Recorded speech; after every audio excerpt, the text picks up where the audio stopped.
Franklin's World is a production of Clio Digital Media, and support for this episode comes from the Massachusetts Historical Society, the first historical society founded in the United States in 1791.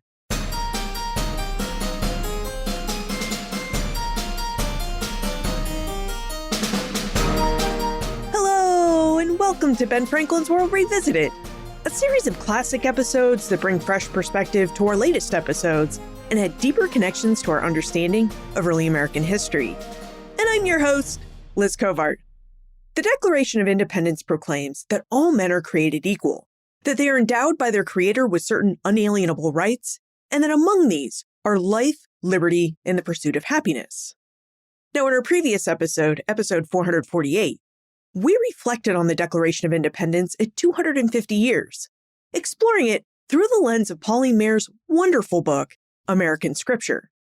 But the Declaration's proclamation of liberty and equality for all men has left lasting questions that we still grapple with today.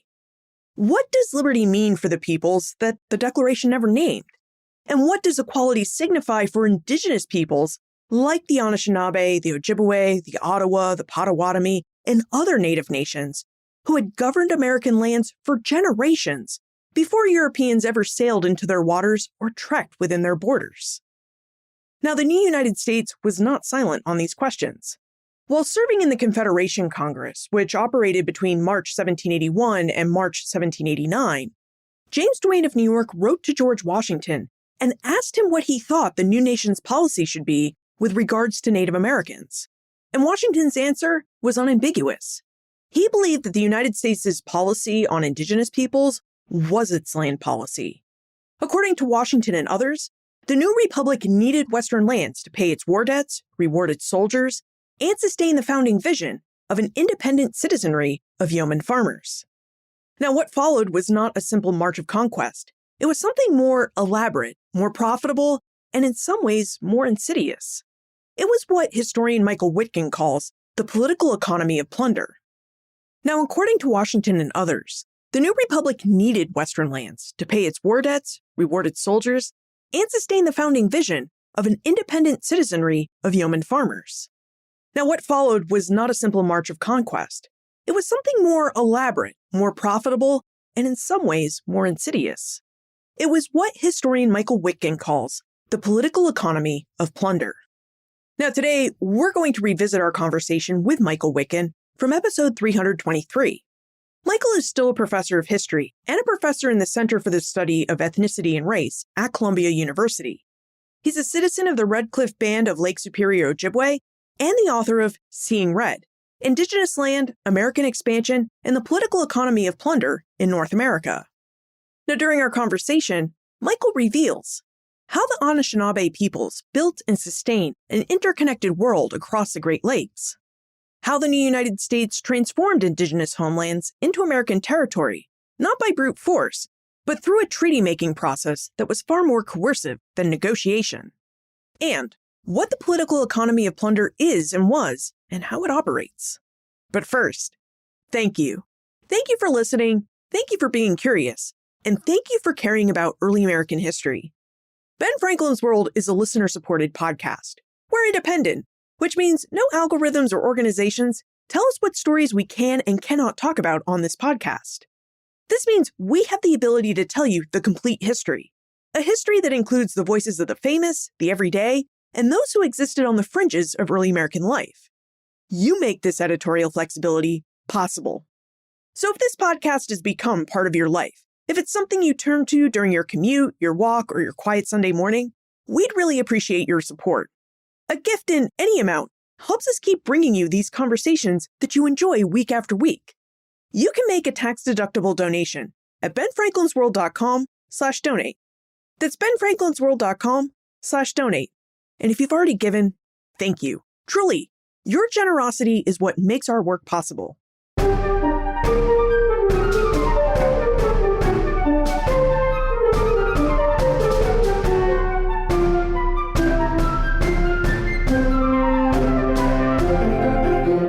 Our guest is a professor of history and a professor at the Center for the Study of Ethnicity and Race at Columbia University. He is a citizen of the Red Cliff Band of Lake Superior, Ojibwe. His research specialties are in Indigenous and early North American history and in the history of the early Republic United States. He's written numerous articles and a couple of books, including Seeing Red, Indigenous Land, American Expansion, and the Political Economy of Plunder in North America, which was published by the Omohundro Institute and its publishing partner, the University of North Carolina Press. Welcome to Ben Franklin's World, Michael Witgen. Hi, Liz. Glad to be here. A lot of our conversation today is going to center on an area that many of us know as the Great Lakes region, which is known to its indigenous inhabitants, the indigenous people who live there, as Anishinaabewake. Michael, as we're going to spend our entire conversation in this region, would you describe Anishinaabewake for us and what this region was like to live in before the founding of the United States? Anishinaabewake is a pretty expansive term. It would mean the homeland of the Anishinaabe peoples, what the term would translate into. And the Anishinaabe peoples are speakers of Anishinaabewake, or the Ojibwe language. And in present day, especially, this is reference to people who would call themselves Ojibwe, Odawa, and Potawatomi peoples. But it would apply pretty expansively to peoples in those communities, mostly centered in the Great Lake. But the term applies to wherever Anishinaabe peoples have gone and migrated to and extended relationships with other peoples. Then during the early period, before contact, before the U.S., this would extend into the Ohio country, thinking of the Ohio River Valley, the Wabash River, the Mome River, even as far south as the Illinois country, and to the north, above Lake Superior and the boreal forests that cover the northern parts of Lake Superior. And then west, as far as Manitoba, Anishinaabe people have lived throughout this region and would call that space their homeland. That really is an expansive geographic area. Could you tell us even more about the Anishinaabe peoples who lived and continue to live in Anishinaabewake? What were their societies and lives like by the mid-18th century? Sure. This was a patrilineal society that lived sort of according to a seasonal round, moving to places within a larger territory as resources were seasonally abundant. This would include the sort of hunting and trapping that easily folded into the fur trade, particularly during winter months. But then also other parts of the year would include harvesting maple sugar, another important sort of staple in Anishinaabewake country, seasonal fish runs, harvesting wild rice.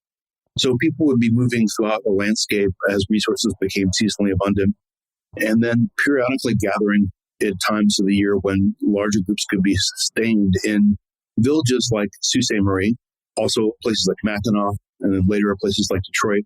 So villages that were often in waterways, because the Great Lakes obviously is this sort of interconnected world by lakes and waters and rivers.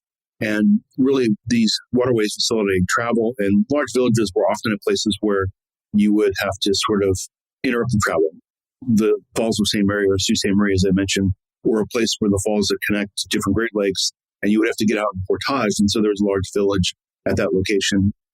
Mackinac, same thing, at the straits leading to Lake Michigan, Lake Superior, places where there would be moments when people would gather during different times of the year, will be these large village sites.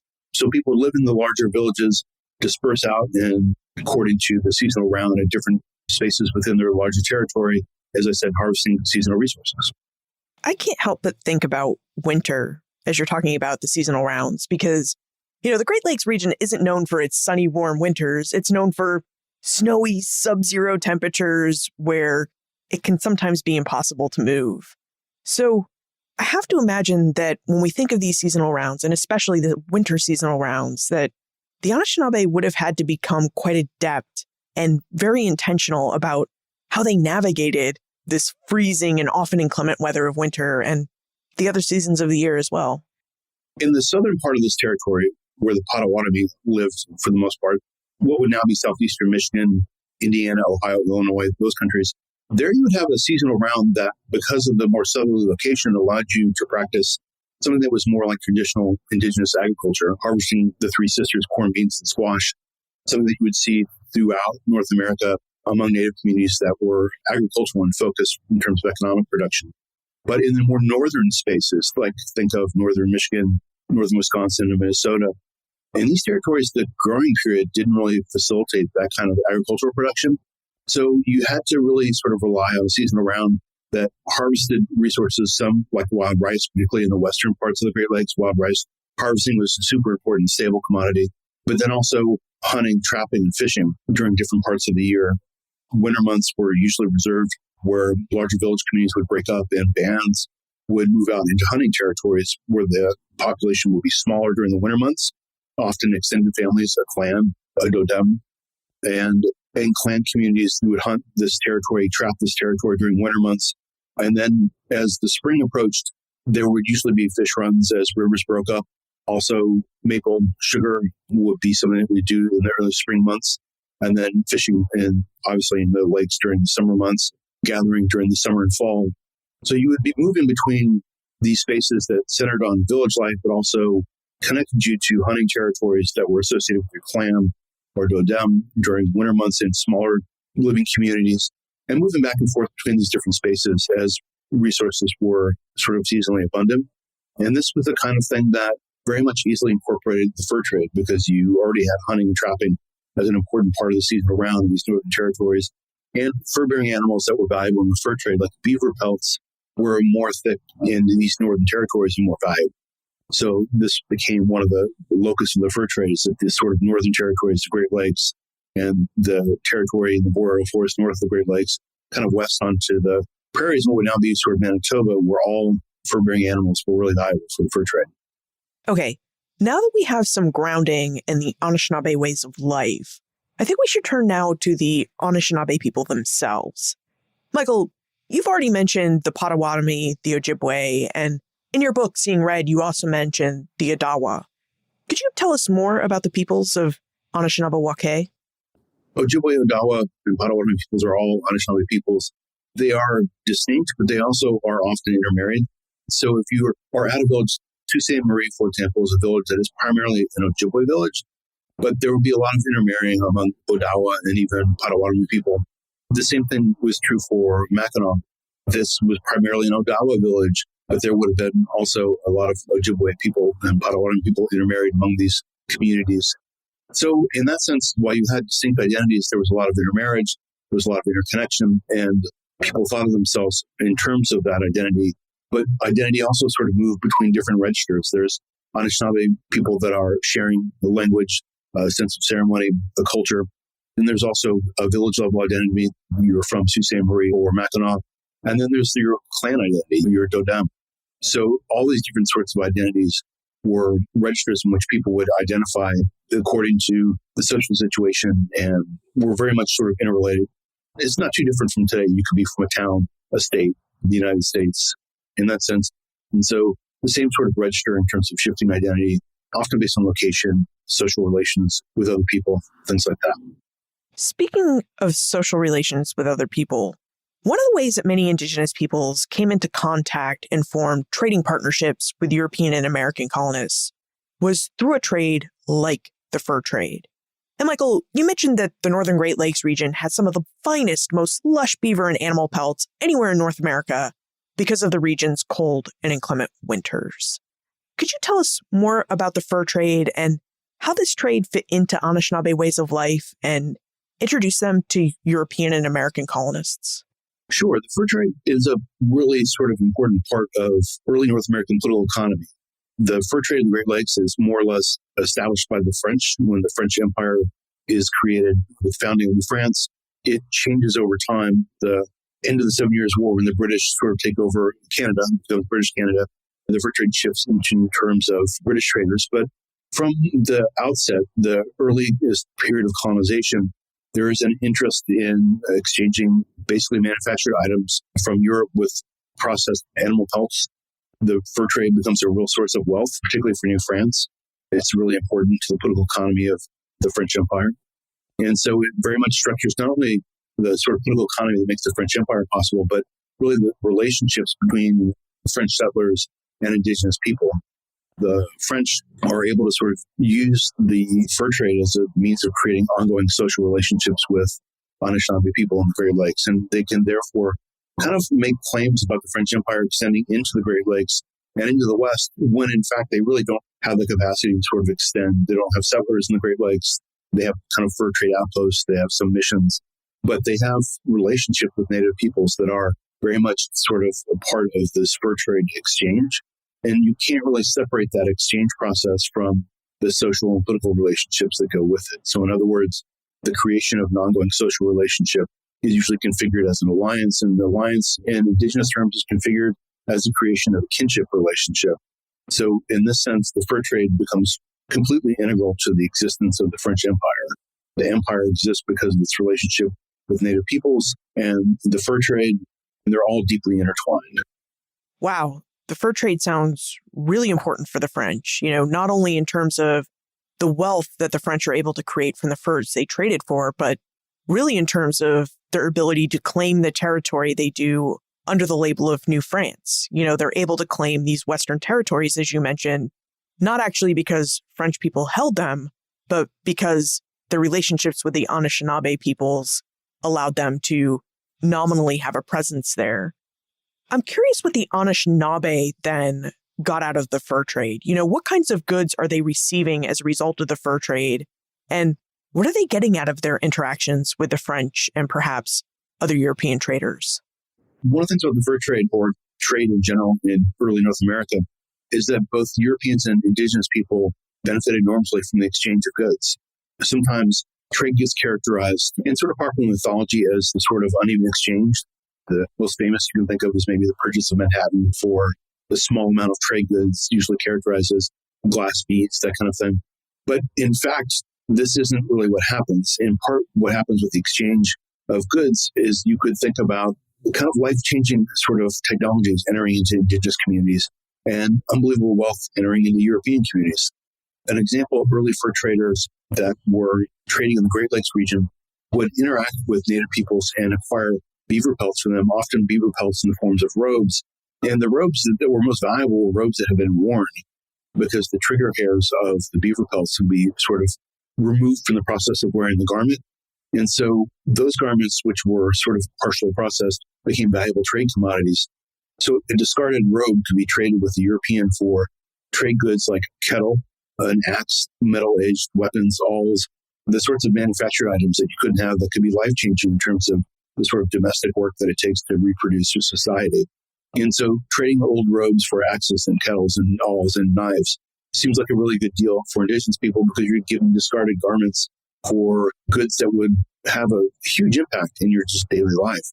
And for Europeans, they were getting pelts that represented sort of a form of extracting wealth in North America that they could get for the exchange of things that were easy for them to produce and trade with Native peoples.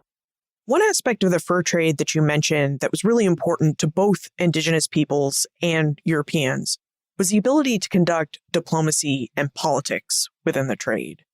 And other guests have spoken with us about how Native Americans conducted diplomacy and politics that suited their needs and interests, and not always the needs and interests of the empires and peoples that they were conducting a trade with. And I wonder what this looked like with the Anishinaabe. What types of politics and diplomacy did the Anishinaabe work into their trade with Europeans? So politics would often involve basically communities within Anishinaabewake positioning themselves in a most advantageous way within this larger trading network. You have really trade relationships through the networks of Native alliances that stretch out into the center of the continent. And as an example, I've seen records from the late 1600s where Native peoples, Assiniboine and Cree peoples who are living in what would now be Manitoba, are trading with Ojibwe and French traders at the western edge of Lake Superior, and then alternating that trade between the Native and French traders at Lake Superior with English traders on the coast of Hudson's Bay. The trade goods that they're exchanging, they're processing beaver pelts from the center of the continent, trading them through these different networks, an English network or a French network, through the Great Lakes or through Hudson's Bay. And those processed beaver pelts make their way to Europe, often to Great Britain, where they are processed and turned into hats or garments, usually by French Huguenots who've left France as a result of religious persecution and have kind of cornered the market in the felt trade. And then those trade entered the British sort of global empire of trade. So as early as the 1600s, you have Native people who have no direct contact with Europeans or European empire engaged in the global market economy that is emerging in this sort of early modern era.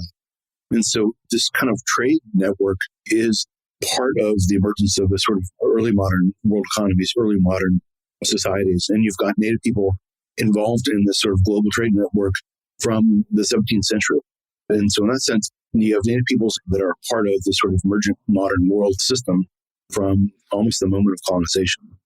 Now, a lot of what Michael discusses in his book, Seeing Red, involves the transition from the British claiming governance over Anishinaabewake to the Americans claiming governance over Anishinaabewake. Michael, before we start digging into the post-revolutionary period, could you help us better understand the transition that occurred from a French presence in Anishinaabe to a British presence in Anishinaabe after the 7 Years' War ended in 1763? What makes the French Empire so expansive is the relationship with Native peoples. And this is true throughout the period of the French Empire. What begins to change is that as the English Empire and English colonies expand on the eastern seaboard, those colonies and the colonists that settle there, as they become more aggressive later into the early 1700s, into the mid-1700s, and begin expanding beyond the eastern seaboard and try to cross the Appalachian Mountain chain into what the English called the back country, what we could think of as West Virginia, Western Pennsylvania, even as far as the Ohio country. As English settlers begin to push into this territory looking for land that is less expensive and more accessible, they run into Native peoples who are unwilling to sort of cede their territory. And English settlement is based on a sort of ideological construct that thinks of the New World as a place that is unsettled. This is a sort of natural law philosophy that has construed North America as a place that hasn't been turned into private property and therefore hasn't been settled. So even though English settlers realize there are Native people there, they've created a sort of ideological construction of thinking about the New World as a place that is unsettled because they don't see private property in a way that is recognizable to an Englishman. As the English begin expanding into what they think of as unsettled territory, but what Native peoples think of as their homelands, in terms of being a hunting territory or just indigenous territory, there's increasing competition over sort of the ability to control land. And by the time we run up to the 7 Years' War, one of the main points of conflict between the French Empire, the English Empire, and the different Native peoples that are associated with those two different empires is their contention over land and land ownership. And this is, I think, one of the driving factors that shapes both the 7 Years' War and the American Revolution, is the sort of increasing understanding by Native peoples that settlers, but particularly English settlers, are trying to carve out territory that will remove that land from Indigenous possession, that will sort of eat up their homeland and turn it into property. And so it becomes a really big point of contention, a big point of conflict. And this is one of the big things that is driving the conflicts that resulted in the 7 Years' War and the American Revolution. It sounds like when the English moved into the Great Lakes region, or Anishinaabewake, after the end of the 7 Years' War, that Indigenous and European relations and politics and diplomacy, well, they all became much more complicated. Indeed, they do. And I think one of the things that happens, particularly around the 7 Years' War and then the American Revolution and even into the War of 1812, is you have an increasing realization by the sort of large groups of Native peoples east of the Mississippi, particularly in the Northeast, but also extending to the Southeast. You have the formation of what becomes a really large confederation in what the Americans will call the Old Northwest, which is this sort of region of the Great Lakes through the Ohio country and Illinois country, as well as what would now be upstate New York with the Iroquois Confederacy. You have these confederacies of Native peoples that are increasingly coming together in the realization that they are in a pitched battle with English settlers for the control of their homeland. And one of the things that distinguishes sort of Native diplomacy that exists between Native people, say the way that the Anishinaabe connect with the people of the Haudenosaunee, the Iroquois Confederacy, is this concept of thinking of the lands of their homelands as a sort of shared territory. The terminology that they use is a common dish with one spoon. And there is an idea among Indigenous people, particularly in the face of a growing English colonial settlement, that land and territory must be held onto in this collective sense, this idea of dish with one spoon. And so negotiations with Native peoples are that they recognize among each other that no individual Native nation can sign away the rights to territory, because so much of the land from east of Mississippi into the territory of the Appalachians is land that is distinct in terms of territory, but also jointly occupied. So the lands that the Anishinaabe occupy, the Odawa, the Ojibwe occupied a shared space that overlaps with Iroquois territory along its borders, say the territory we now think of as Detroit in Ontario, and the territory of Anishinaabe and the Iroquois overlaps to the farther south with the Ohio country native peoples who are living in the Mome and Ohio River valleys. But these are territories that are, in part because of the seasonal rounds that I mentioned, they're not finite territories, they're overlapping territories that people have to sort of learn to occupy alongside of neighbors that they forge relationships with. And so in that sense, native diplomacy is very much emerging in this period in contradistinction to the European Empire as thinking about territory or homeland as something that can't be divided up among nations or certainly not divided as individual property, but that must be held on to collectively. And the push against Europeans, particularly English colonial settlers who are wanting to come west into what they call the backcountry or Indian country, and then carve out relationships with distinct Indian communities, often village communities, not even necessarily whole Indian nations or tribes, but rather Indian communities that are associated with a particular village. They want to create treaties or relationships that sign away rights to property, rights to territory. And that's the sort of tension point between negotiations with peoples of empire and indigenous people is different conceptions of land and land ownership. And it becomes a real point of tension as English people keep trying to negotiate for acquisition and access to land. And Native people keep wanting to say that we not only don't want to give up our land, but we don't recognize the right of one particular nation to sort of sign off on land sales that would affect everybody else. So there's a sort of collective sense of ownership, this common dish with one spoon, that is very much in distinction with the European colonial settlement patterns. Pressure to turn some of this communal land into private property through treaties really continued to mount after the American Revolution when the Treaty of Paris 1783 recognized the new United States' rights to territory east of the Mississippi River. Now, one of the things that Michael makes clear in his book, Seeing Red, is that after achieving independence, one of the United States' very first goals was to establish diplomatic relations with the many indigenous populations who lived within the new nation's borders. So again, we're talking about territory that more or less extended from the eastern seaboard west to the Mississippi River. Michael, could you tell us why that was? Why it seemed so urgent for the new United States to establish diplomatic relations with indigenous peoples after the War for Independence? So the Treaty of Paris settled the 7 Years' War and transferred New France to the British Empire, essentially transferred land from the Mississippi to the Appalachians to the British Empire by right of discovery. That same land transfer is made in the Treaty of Paris that ends the revolution. And so the U.S. claims this vast territory that represents a potential land base for an expansive republic. And founders like Thomas Jefferson believe that the accessibility of land for the creation of new farms is essential to the functioning of a republic. You need an independent citizenry who are independent because they are individual landowners. And so from the moment of the revolution afterwards, there is a desire to figure out how to access and incorporate the land that has been granted by right of treaty into the United States, but hasn't been formed as part of any one of the original 13 colonies. It's so important, in fact, that the first congressional committee that's formed is the Committee on Indian Affairs. So the minute there is a U.S. government, the first committee that they form, the first order of business is to establish the Congressional Indian Affairs Committee. And one of the first things that committee does is to reach out to George Washington, not only the President of the United States, the first president, but also the person who has a long history in the Ohio country as a land speculator, as a soldier in the 7 Years' War, as a leader of the American Revolutionary Forces. And the committee chairman, James Duane, asks George Washington to inform him about what the Indian policy of the United States should be. And in a nutshell, George Washington says our Indian policy is our land policy, because he recognizes from the beginning that the U.S. needs access to this Western territory, both to accommodate the sort of growing settler population of the early republic, but also because they desperately need a revenue because the revolution has left the newly formed republic in debt, and they're looking to this land as a way to get out of that debt. Also, many of the soldiers who fought in the revolution were paid in land scrips. That is, the claims that various formerly English colonies or the new states have on Western territory. They ended up paying soldiers by offering scripts that promised them land in this Eastern territory.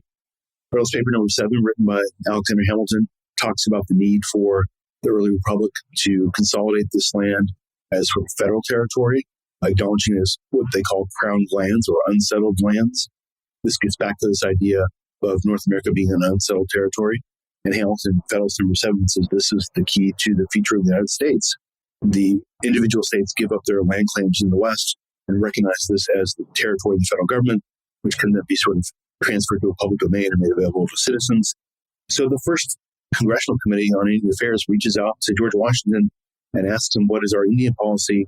And George Washington says in a response in a letter to James Duane that at first view it may seem extraneous when I am called upon to give an opinion upon the terms of a peace proper to be made with Indians, that I should go into the formation of new states, but the settlement of the Western country and making peace with the Indians are so analogous that there can be no definition of one without involving consideration of the other.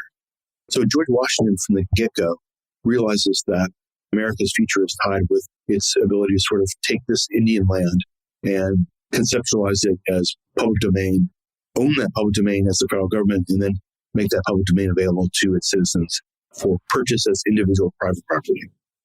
And one of the ways that the United States goes about making these Western lands available to American settlers starts even before George Washington takes office as president. The Confederation Congress, the Congress that operated the government of the United States under the Articles of Confederation, the Confederation Congress worked to organize these quote-unquote unsettled lands by passing acts known as the Northwest Ordinance. Michael, would you tell us about the Northwest Ordinance Acts and how these acts attempted to regulate the organization, sale, and even the settlement of Western lands, which were indigenous lands? One of the things that the politicians like Thomas Jefferson and George Washington realized was that this territory that they had a claim to by treaty, but which was occupied by Indians, represented a lot of promise, a lot of potential bounty for the Republic, but also was a precarious sort of thing. They didn't have a firm hold. They couldn't project the power of a federal government onto that territory at this point. There were still powerful native nations that lived there.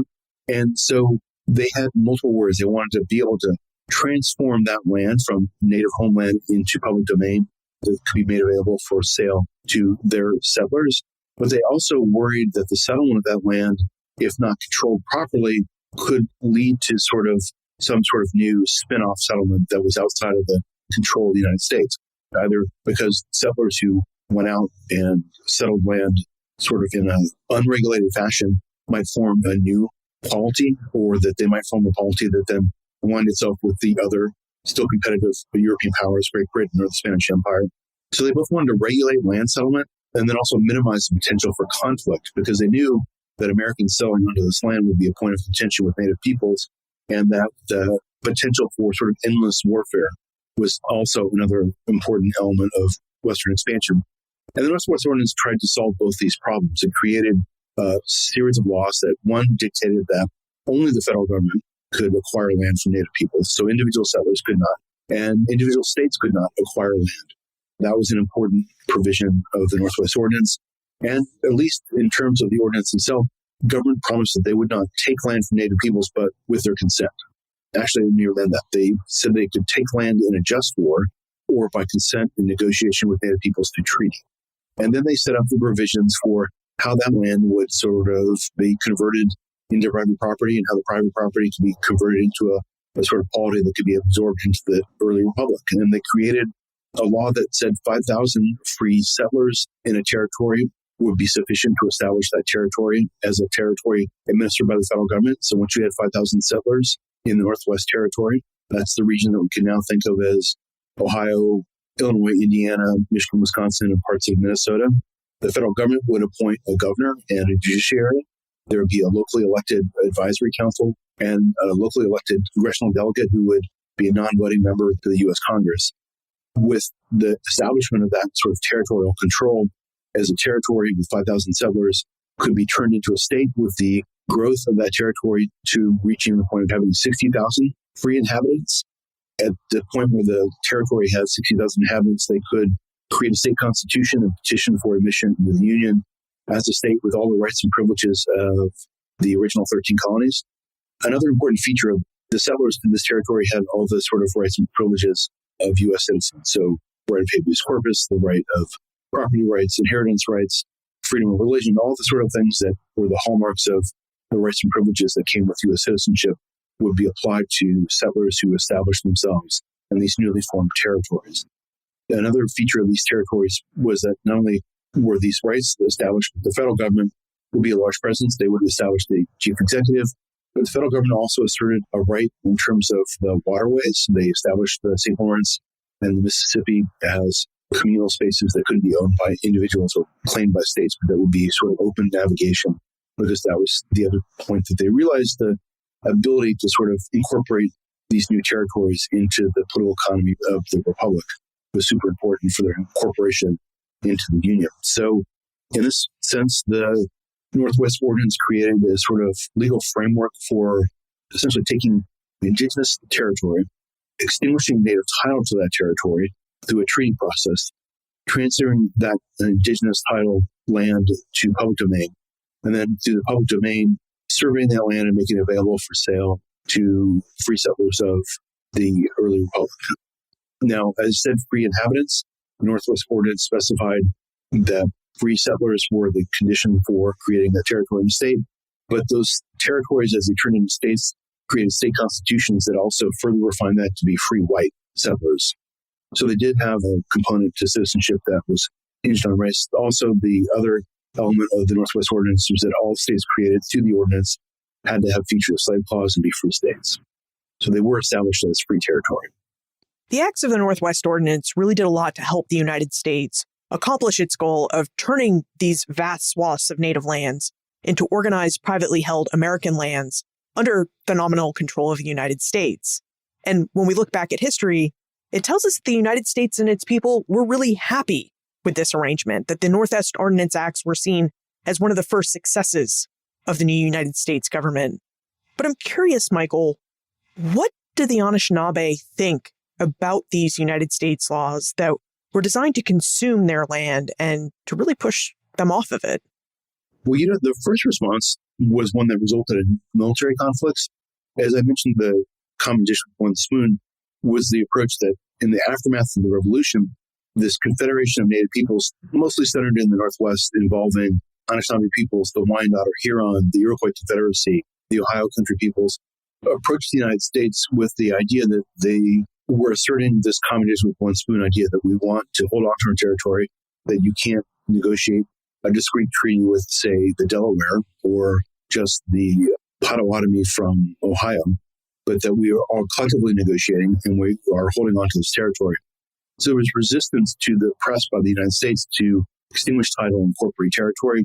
And this sort of disagreement about negotiating for the extinction of title led the U.S. to sort of form treaties, a couple of different treaties with persons among these confederations who would be willing to sign treaties. And so they had a couple of treaties that were signed early on that weren't recognized as universal. This conflict over what that meant, that the U.S. had treaties they claimed gave them right to access territory in the West, that the large majority of Native peoples didn't see as legitimate treaties, led to two military conflicts. The first two conflicts faced by the independent United States, the battles in the Ohio Country that involved American military defeats, first with Josiah Harmer, who was the commander of the Army of the Northwest, who was roundly defeated by the Confederation forces of Native peoples in the Ohio Country. A year or two later, the U.S. tries to rally, and the governor of the Northwest Territory, Sinclair, leads the armed forces into the Northwest Territory, into the Ohio Country. He also was defeated. At this point, the U.S., which had come out of the Revolution with an idea that standing armies were an anathema, and so had dissolved the Continental Army and had sort of formed the Army of the Northwest through a really small professional Army Corps and state militias, realized that this wasn't going to get the job done in terms of the confrontation with Native peoples. And so they had to give up their objection to a standing army and fund an army, which they do. And then Anthony Wayne becomes the commander of that army and leads U.S. forces into the Ohio Country for a third time and is successful with the Battle of Fallen Timbers in defeating this confederation of Native peoples. Although that defeat is partly a military victory, but it's also partly diplomatic, because at the same time as Anthony Wayne as leading forces into the Ohio Country against this confederation of Native peoples, the U.S. negotiates what's called the Jay Treaty with Secretary of State John Jay, which is negotiated with British Canada, and it recognizes the sort of northern border of Canada, but it also extracts a concession in recognition for this northern border from the British, who, even though they've signed the Treaty of Paris and have ceded territory to the U.S., they have maintained forts in what was the ceded territory. So they had forts in what would now be Michigan, Detroit. And those forts were places where this Confederation Native peoples were able to sort of resupply and get provisions and goods. And when those forts, at the same time as General Wayne is marching into their territory, are closed to them, they can't resupply, they very quickly sort of lose an advantage in terms of their conflict with the Americans and suffer this defeat, enter into a negotiation and sign the Treaty of Greenville, which is the first big treaty the U.S. signs with Native peoples. And this treaty theoretically establishes a boundary between Native North America and the U.S. at the Ohio River. And the U.S. pledges that it won't try to settle territory north of the Ohio. It also creates the basis for a relationship, ongoing relationship with Indigenous peoples that are in territory claimed by the United States by creating a treaty relationship where the Native peoples recognize the sovereignty, overall or paramount sovereignty of the United States, where they agree to accept an annuity that is a payment for the territory that they have ceded south of the Ohio country. The payment is a combination of cash, money, and trade goods and provisions that will be given annually. And they also accept a provision of the treaty that calls for their civilization. The U.S. pledges that they will help Native peoples begin a process of becoming civilized, which is a sort of vague concept that Americans and before them, most European settlers thought of as a process that involved Native peoples basically ceasing to be Native and becoming more like Europeans. That is, speaking English, practicing Protestant religion, living in individual farms that were held as private property, and conducting themselves as, farmers. And so this is the process that they say they'll pledge themselves to, and it creates a sort of ongoing relationship between the federal government and the nations that are established on territory claimed by them, but still controlled mostly by Native people. Were the Anishinaabe and other Indigenous peoples okay with the Treaty of Greenville? Did they really relish the idea of becoming more American-like as farmers? Not necessarily. The treaty resolved the conflict, so they were a part of that treaty in that sense. They weren't happy about ceding the territory. That's why they had entered into the conflict in the first place. And they believed they were owed fair compensation for the land they've been forced to cede with that treaty. And so in that sense, they welcomed the annuities that they received. But it also has significant political consequence for Native peoples in that as allies, Indigenous nations are just that, they're allies. They are sort of co-equals in a relationship among sovereign nations. The treaty process transforms that and makes Indigenous nations and their leaders a bit more like clients rather than allies, so a bit more like subordinates in a political relationship as opposed to allies in a political relationship. And so in that sense, it's a shift that is dramatic and has what ultimately can only be considered negative consequences for Native people. We've talked a fair bit about treaties and how the new United States used treaties to gain at least nominal control over Native lands in the Old Northwest Territory and the Great Lakes region. But we haven't yet talked about the treaty-making process. Now, we need to take a moment to acknowledge our episode sponsor. We are thankful for their support. And when we get back, we'll investigate how the Anishinaabe and United States negotiated treaties with each other.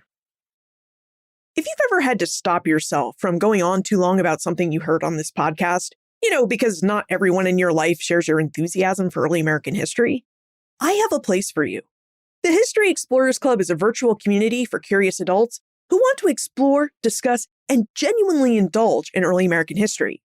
No scholarly background is needed. Just bring your curiosity and your questions. And you can talk to us all day long about what you heard on this show. Now, members of the club get access to 2 live historian events each month, quarterly workshops, monthly club calls, and a 24/7 forum where the conversations are really smart, respectful, and endlessly interesting.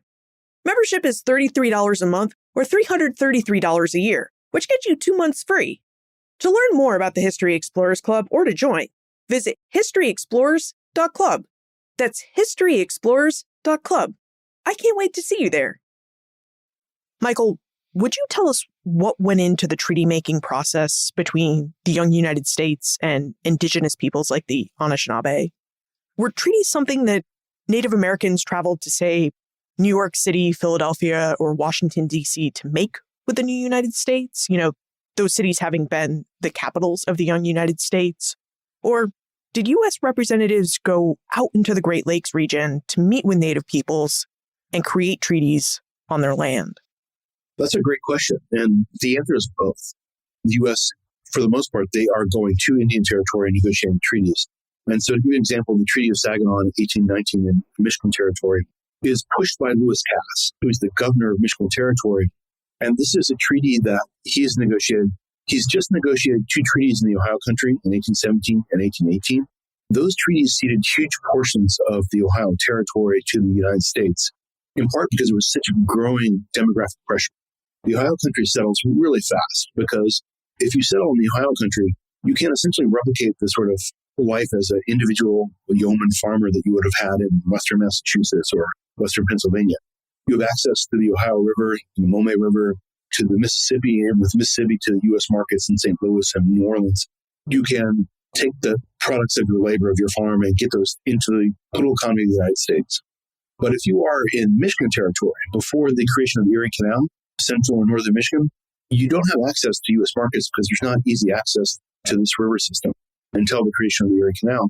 And so there's just less population pressure. And Lewis Cass feels this difference. Ohio goes from being a territory to a state rapidly. I think it's a state by 1803. It acquires 60,000 free inhabitant population rapidly. Doesn't even have to go through a territorial period. It's immediately created as a state. It enters the Union. Michigan Territory is created as a territory in 1805, but the population is so low that it doesn't make that progress toward statehood. And one of the things that Lewis Cass tries to do is he tries to replicate his success in the Ohio Country, where he sort of coercively forced Native peoples to cede this territory. The original treaties that I mentioned, where he went out to Ohio Country in 1817 and forced this cession of almost all of northern Ohio to the United States, the indigenous people involved in this treaty, which were a combination of Wyandot or Huron and Anishinaabe peoples, initially said, no, we won't cede the territory. But Indian agents who were working with Lewis Cass, so most of the Native peoples had agents who were associated with them. These were employees of the federal government who served as sort of go-betweens between the indigenous nation and the representatives of the territorial government, who helped facilitate things like trade or annuities payments, things like that. The Indian agents associated with the Potawatomi basically told the collection of Indians that if they didn't cede the territory because they were saying, no, we won't cede it, that they would cede it on their behalf. So in other words, they were told, either you cede the territory at the time of the treaty, or we'll say that you've done it and do it on your behalf. And so they are eventually forced to cede this territory. It's a massive land cession. It helps facilitate the rapid growth and expansion of Ohio. Lewis Cass wants to replicate that in Michigan, where there's less pressure for land. And so in 1819, he goes out to Saginaw and sort of forces a negotiation of a treaty with a significant land cession. And in that case, he is doing the same thing. He's incorporating Indian agents and interpreters who are often intermarried or incorporated within the tribes and sort of using them to help push Native peoples to making a land cession they don't want to make. And they're able to successfully negotiate a treaty that is negotiated in their territory and is partly accomplished with the help of the people who are acting as sort of mediators because they are connected to Native communities. But in other instances, they bring Native people to the seat of power in the U.S. So similarly in Michigan, which in spite of this treaty does not become hugely populous, again, because there's lack of market access until the Erie Canal. But once the Erie Canal is in place, you get a rapid shift in population in Michigan. So in 1820, 15 years after the creation of Michigan as a territory, there was still less than 10,000 non-native settlers in Michigan. After the opening of the Erie Canal in 1826, that population flips, and you have well over 80,000 people in the territory in the 1830s. And so this allows Lewis Cass to sort of push another treaty. And in this case, he takes the representatives of the Ojibwe and the Odawa peoples who are in northern Michigan and brings them to Washington, D.C. to negotiate a treaty there. And in that case, the instance is taking Native peoples to the seat of power because it removes them from their community and makes it easier to sort of exert the sort of coercion on them because they can be free from the sort of peer pressure they would feel at home to not cede territory.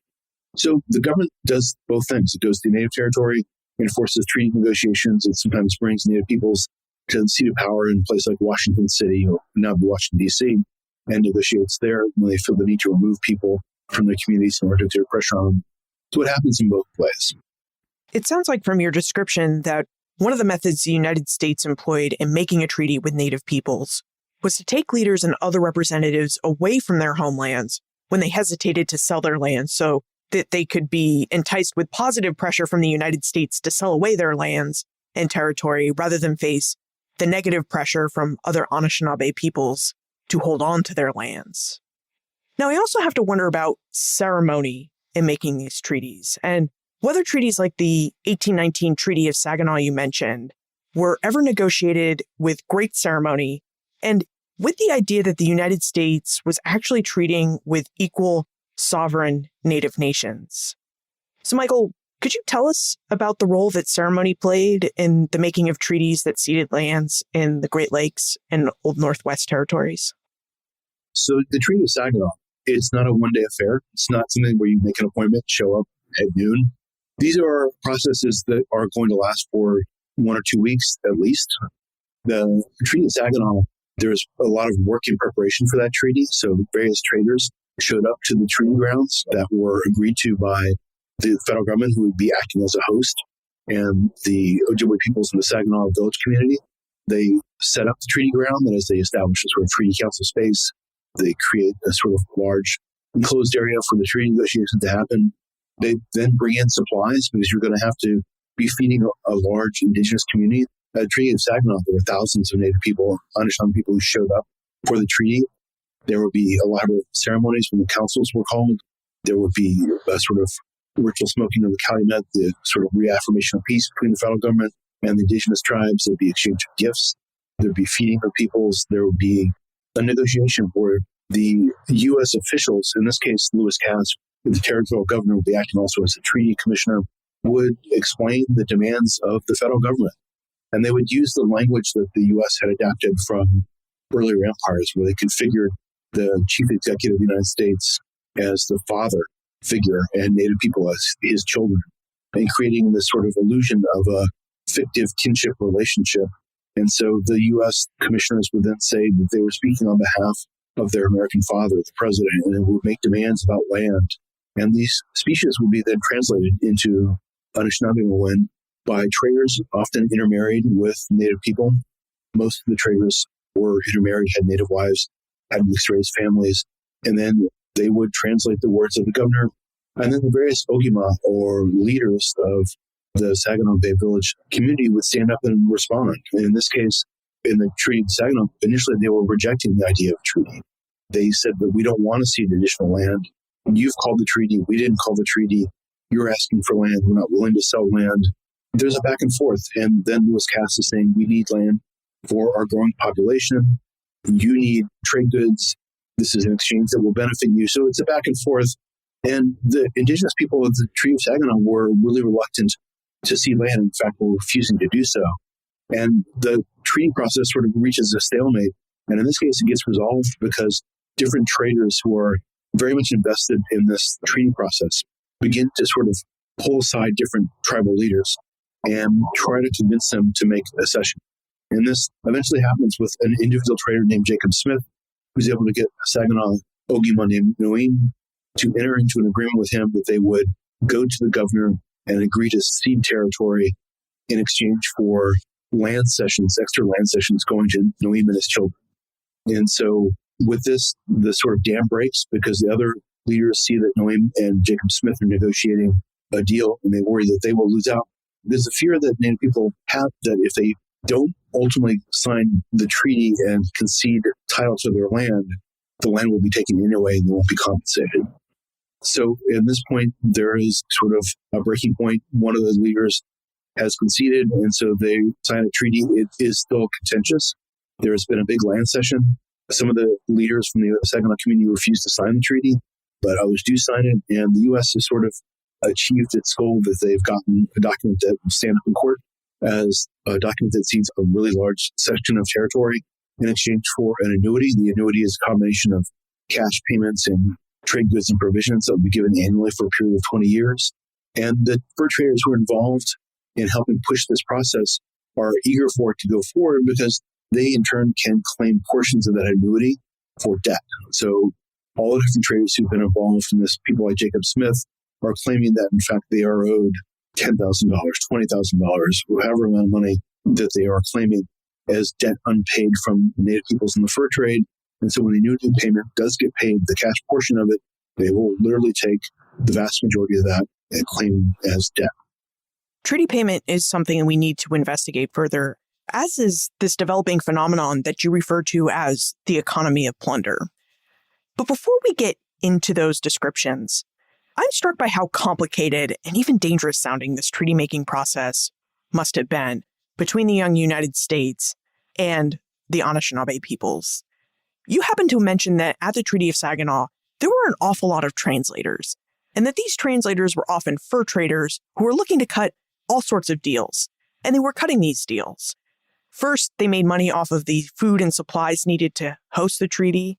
Then they were pulling Ogamas and tribal leaders away from their families and peoples to try and convince them that they should sell land based on their personal interests, in the case of the Ogama who's getting extra land cessions for his family.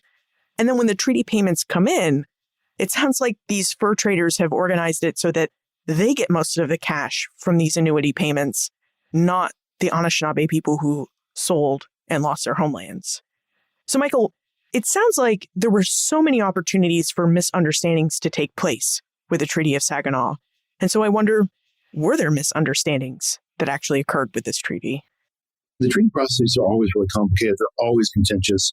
And for the most part, this is also because the Indigenous peoples in the Old Northwest, Anishinaabe peoples particularly, don't want to cede territory. And especially in places like Michigan in the 1820s and 30s, there's not a lot of pressure for that territory the way there is in, say, Indiana or Ohio, where, as I said, you can access the U.S. markets. And so there's a lot of settlement pressure and pressure on Native peoples to cede land to an American settler population that wants it.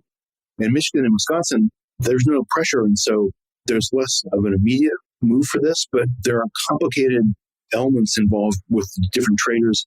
The other thing that's happening is that the fur trade, which has been a sort of vibrant source of the economy of the Great Lakes region from the moment of European colonization, is beginning to wind down, particularly as places in the Northwest Territory become settled, places like Ohio and Indiana.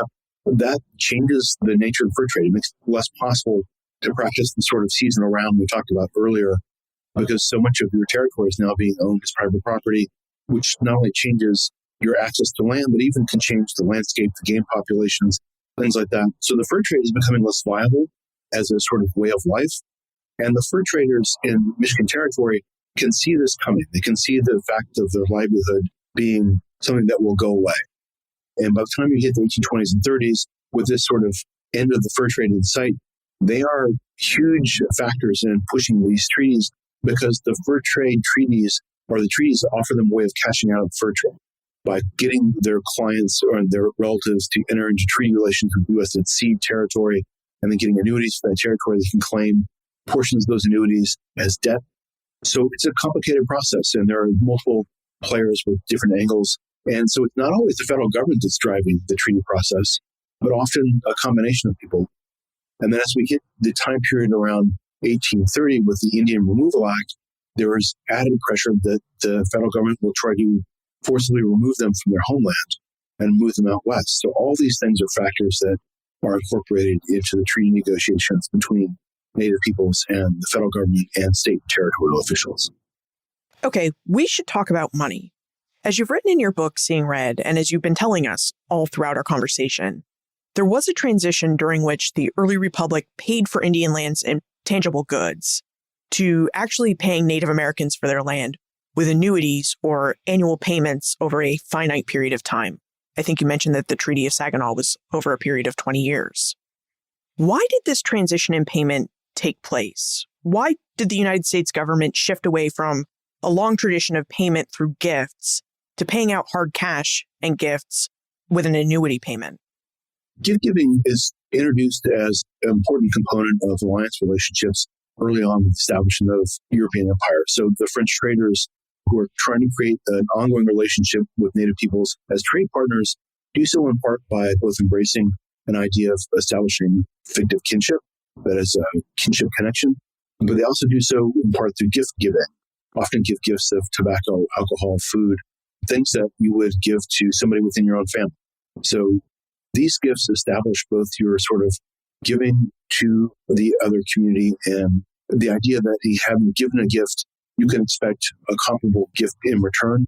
So you create the idea of sort of an uneven exchange or an ongoing exchange relationship through the exchange of gifts, creating an obligation between one person and another, but also gifts that signify the things that one family member owes to another.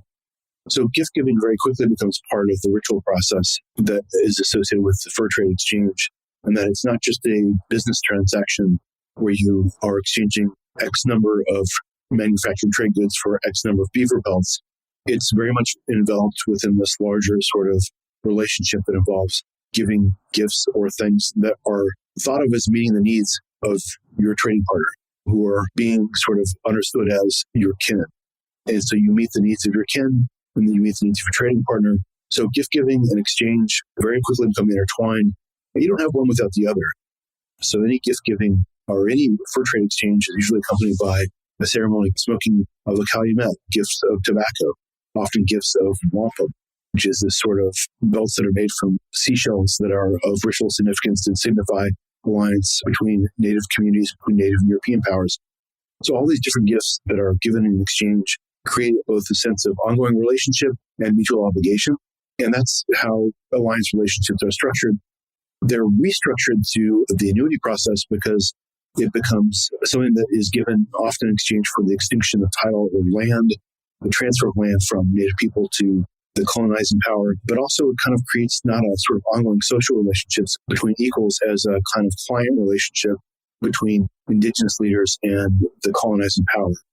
And in that sense, the client relationship gives the U.S. a leverage because now the fur trade is being sort of subsumed by the treaty process.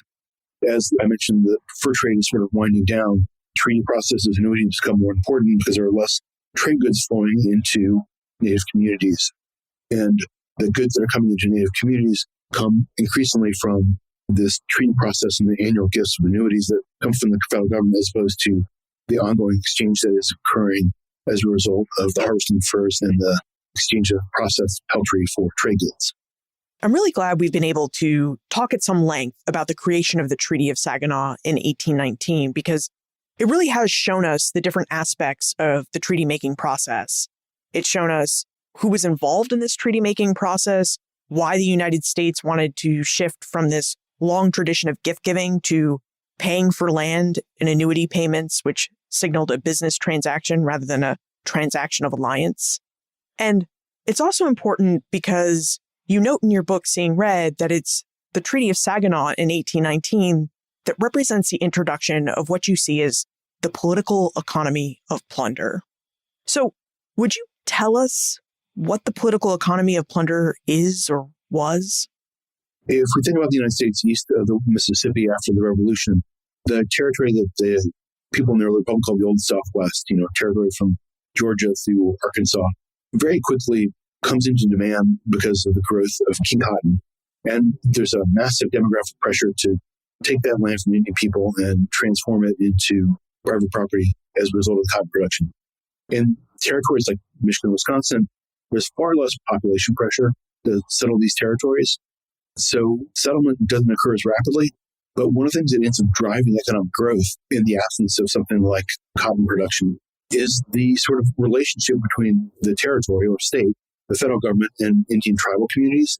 And the treaty process that we've discussed here at length is a process where a lot of money is changing hands. So as we mentioned, the people who are facilitating the treaty process, the merchants and traders who are associated with the fur trade, are the people who the federal government taps to provide the provisions for that treaty process. So they're making money from the provisioning of a 1 to 2 week treaty process.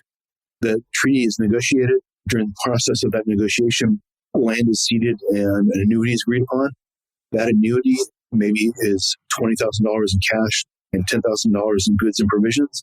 Of the $20,000 in cash annual payment, traders are able to come in and demand large portions of that cash annuity as something that is owed to them as debt for trade that has not been made good on. So they're making money in that instance again.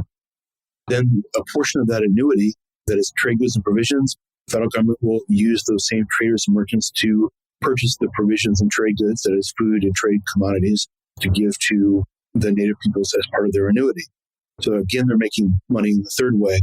And then the small amount of cash that does get to Native peoples don't have bank accounts. They need to convert that cash into something that can facilitate the sort of political economy of their community. So they take the cash and buy trade goods and food provisions from the same merchant. So at every step of this treaty process, the merchants are making money, they're making cash money.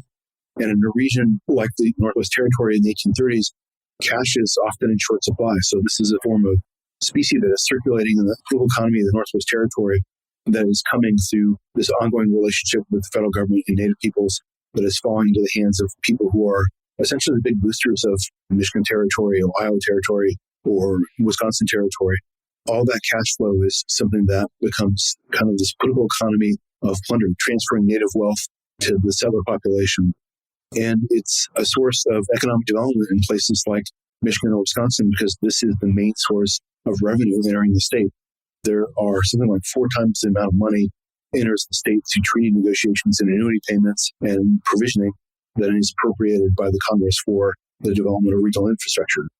So the way that these regional businessmen are sort of capitalizing their businesses is through the treaty process and through this sort of political economy that takes the colonized population of Indigenous people and extracts wealth both in the sense of transferring their most tangible asset, land, out of their possession into the public domain in the United States, but then also taking vast majorities of the compensation for that land transfer and claiming it through debt or as a service that's provided to facilitate this transfer. And so it's a political economy that really evolves around the ongoing colonial relationship between the federal and state governments and Indigenous people. Wow. It doesn't sound like the Anishinaabe made any money from selling their homelands. It sounds like you had these treaty ceremonies and that the whole thing was geared to have Native Americans cede their land so that they were not only dispossessed from the land, but that all of the money they generated from the sale of their homelands would go right back to the settler population and to the traders. This was the money that was being used to develop the Great Lakes region so that it could be farmed. Absolutely. The economic growth of the Northwest Territories comes through the treaty process, particularly in places like Michigan, Wisconsin, Minnesota, where you have really large Indigenous populations. You know, as a point of contrast, I mentioned Indian removal. Native peoples are forcibly removed from most of the Southeast, in part because their land is so valuable, and the U.S. sort of engages in this process of Indian removal. In the Northwest Territories that I mentioned, the Native peoples aren't removed, in part because there's less demographic pressure to remove them, and then also in part because they become a valuable form of economic development. The treaty process that is in place with them remaining on the land is more lucrative and driving the economy than it would have been to remove them. So it's a tragedy in that Native peoples don't benefit from this, but it also is a way in which the U.S. sort of functions as a colonial power extracting wealth from a colonized population in order to develop that territory for the federal government and for the state. As we've been talking about the treaty-making process, it has occurred to me that in our own present day, it would be really easy for us to boil down these treaties into black and white terms, into terms of winners and losers. I mean, take the Treaty of Saginaw that we've been talking about. It's easy to see how the Anishinaabe would be the big losers in these treaty negotiations. They lost their land. They didn't really receive any of the money they were promised from those land sales. And any of the economic development and benefit that they would have had from their land sales really seemed to serve and benefit the settler population, not the Anishinaabe. So, Michael, is this a good way for us to view treaties like the Treaty of Saginaw? Should we view them in these simplified black and white terms and in terms of winners and losers? Treaties are one of the founding documents of the Republic.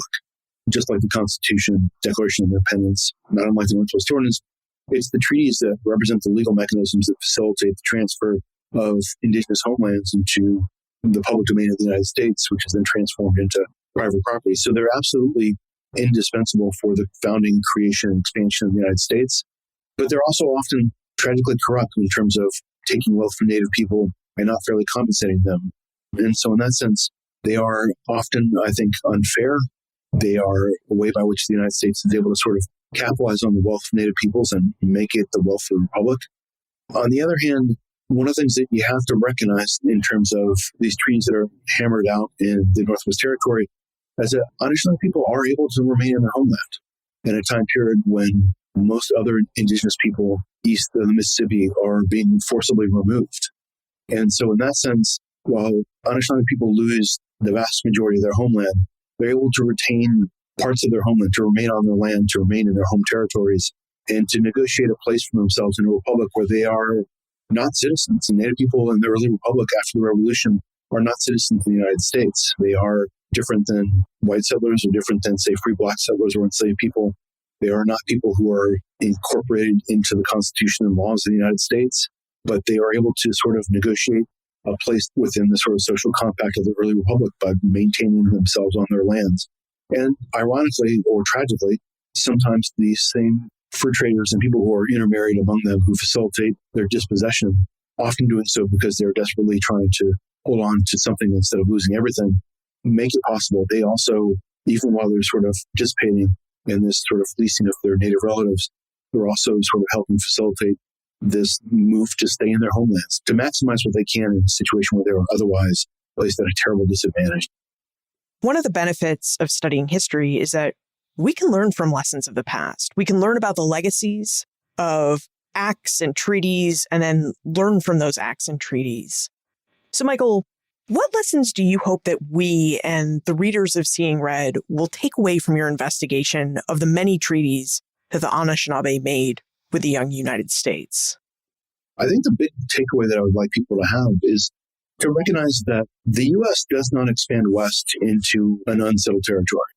Even to this day, you get politicians who talk about the taming of the wilderness and the settlement of North America. And I think getting people to understand that, in fact, North America was indigenous territory, it was indigenous homeland, that it wasn't a process of settling an unsettled territory or taming a wilderness, but rather a systematic process of dispossessing Native people. That's how America expanded, through this engagement with Native North America and a constant negotiation about who belongs and who doesn't belong, what the meaning of space and territory would be. And to see American history and Native history as intertwined and inseparable in that sense. You can't separate one from the other. And so the big takeaway would be just that we recognize that the United States became the United States at the expense of Native people. And that it wasn't the sort of conquest of a continent that was unsettled and uncivilized, but rather the transformation of a continent from being an indigenous space to being the territory and space of the American Republic. And just recognizing that the United States owes this great debt to Native North American and Native people. Let's move into the time warp. This is a fun segment of the show where we ask you a hypothetical history question about what might have happened if something had occurred differently or if someone had acted differently. In your opinion, what might have happened if the United States had sought to negotiate with the Anishinaabe on more equal terms than it did in the 18th and 19th centuries? What might life in Anishinaabewake look like today? That's a really interesting question. You can see elements of this possible alternative history in the actual history itself. There is a moment in time when the United States is thinking about negotiating with the peoples of what would become the Minnesota Territory and creating space that would be a sort of permanent reservation where they would relocate all the Great Lakes and Native peoples into this territory, and that this territory would remain indigenous until, from an American perspective, they became civilized and would maybe then incorporate into the Union as an indigenous state. So there are different moments in time where settlers, citizens, and politicians in the United States are trying to imagine a place for Native people in the Republic where they can still be Native and that they might enter the Republic in some form, become an indigenous state or indigenous citizens, but they might make this transition. And I think along with this idea that maybe we could have figured out a way to negotiate a place for Native people where they might sort of negotiate their status within the Republic to allow them to maintain their homelands, their sovereignty, their dignity, their possession. You can also think about the fact that often in places like Michigan and Wisconsin, the U.S. is pressuring Native peoples to cede territory when there isn't really even a demand for it. And so a lot of the territory that's ceded in treaties in the 1830s in Michigan and Wisconsin enters the public domain in far larger quantities than there is a demand for it. And so it sits in public domain for a long time. And the land grant treaties, the Morrill Act that creates the basis for establishing land grant treaties for all the states in the Union, that is funded through the transfer of land scripts from native land where the title has been extinguished and has been placed in the public domain and turned into financial instruments. Land scripts are given to the different individual states who then can transfer this or sell it off or invest themselves in the land. and used the capital from that to fund their land-grant universities, to form the endowment for those universities. So by the same token, if we had simply left people in northern Wisconsin or northern Michigan in possession of their territory, not forced them to sell it and put it in the domain, if they could have held on to that resource as they hit into the 19th century, they would have had a resource base that would have allowed them to have a substantial form of wealth that would have really transformed their lives, their ability to sort of incorporate themselves at a later date into the Republic with the sort of wealth and power that comes with landed wealth in North America. Now that Seeing Red is out in the world, Michael, what are you researching and writing about now? I'm working on a project now that I'm kind of calling tentatively the Battle for North America. And I'm looking at writing an Indigenous history of the 7 Years' War, the American Revolution, and the War of 1812, which I see as this sort of interconnected conflict between Native peoples that are largely confederated, as we discussed earlier, east of the Mississippi, who see themselves increasingly in battle and competition with the various Anglo and French settlements in North America for control over their homelands, Indigenous territory. By around the 7 Years' War, Native people realize that this is what the struggle is about, that they're facing a sort of onslaught of settler expansion, and that these conflicts are all ways in which Native people are trying to negotiate or defend themselves against the expansion of settler powers into Indigenous territory. And so I want to take a look at these conflicts and think about them not from the perspective of European Empire, but from the perspective of Native peoples. And how can we contact you if we have more questions about the history of the Anishinaabe, the Old Northwest Territory, the Great Lakes region, or even treaty making in the early United States? I can be reached by email, my Columbia University address, mw3528 at columbia.edu. Best way to get in touch with me. I'm also on Twitter at mjwitgen. Michael Witgen, thank you for joining us and for introducing us to the Anishinaabe peoples and for taking us through the history of treaty making in the Old Northwest Territory. Thank you very much for having me. Appreciate it. Michael Witgen's research invites us to sit with a central paradox of the United States' founding. The Declaration of Independence proclaims that all men are created equal, and yet the government those ideals created is the entity that set about planning how to acquire the homelands of peoples who never consented to be governed by the United States. Now, what makes Seeing Red such a fascinating read is Michael shows us the machinery, the systems beneath this history. The Northwest Ordinance didn't just establish a path for American expansion. It created a legal framework for extinguishing Indigenous titles to land.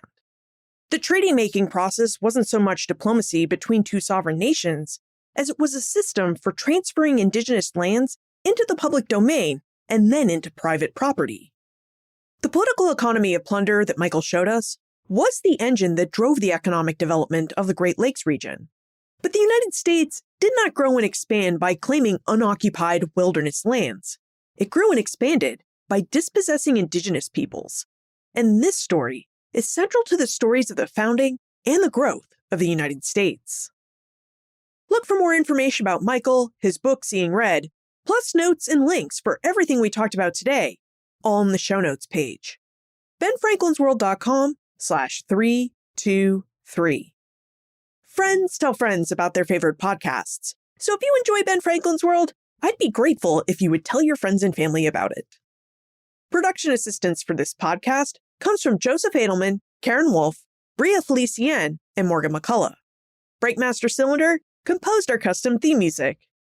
Finally, next week, we really are going to get to our episode that shows us another angle of Indigenous land dispossession and how it operated hand in hand with Indigenous slavery before, during, and after the American Revolution. So stay tuned next week for episode 449 with Linford Fisher and Loren Spears. Ben Franklin's World is a production of Clio Digital Media, and support for this episode comes from the Massachusetts Historical Society, the first historical society founded in the United States in 1791.